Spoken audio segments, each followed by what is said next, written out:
Au moment où les arrestations se multiplient au Soudan suite au coup de force militaire qui a dissous mardi 26 octobre les autorités de transition, la pression internationale s'accentue sur le pays. La communauté internationale n'a nullement manqué d'appliquer des sanctions aussi bien d'ordre diplomatique qu'économique contre le pays. Lundi 25 octobre, le département d'État américain avait déjà procédé à la suspension d'une aide financière de 700 millions de dollars à la transition soudanaise. La Banque mondiale a interrompu mercredi les décaissements pour les opérations au Soudan. L'Union africaine a également décidé mercredi 27 octobre la suspension du pays de toutes ses instances.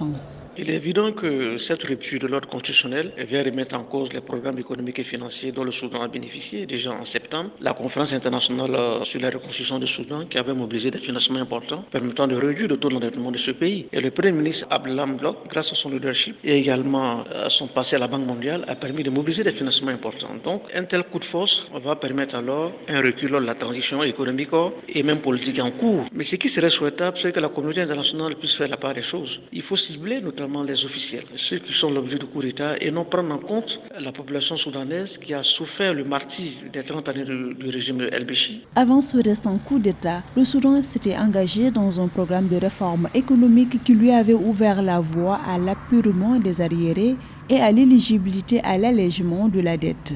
Ce coup de force met en péril ce soutien international alors que la transition civile avait permis au pays de sortir d'un isolement du système financier et diplomatique international durant 3 décennies. En réalité, les ouvertures qui ont été faites par le gouvernement du Premier ministre Hamdok, notamment la réaffirmation de la laïcité de l'État, la question des droits des femmes, la collaboration du Soudan dans le cadre de la lutte contre le terrorisme, étaient des gages, des garanties sûres pour la communauté internationale. Donc on peut comprendre dès lors qu'aujourd'hui cette communauté internationale semble être abusée par le coup de force intervenu au Soudan. Donc de telles sanctions seront tout à fait graduelles. La situation reste tendue au Soudan. La quasi-totalité des dirigeants civils ont été arrêtés. Au moins 7 personnes auraient trouvé la mort et plus de 140 autres blessés lors des manifestations. Par ailleurs, le Conseil de paix et de sécurité de l'Union africaine, dans un communiqué publié mercredi 27 octobre, annonce l'envoi d'une mission au Soudan pour dialoguer avec toutes les parties en vue de trouver une solution amiable à l'impasse politique actuelle.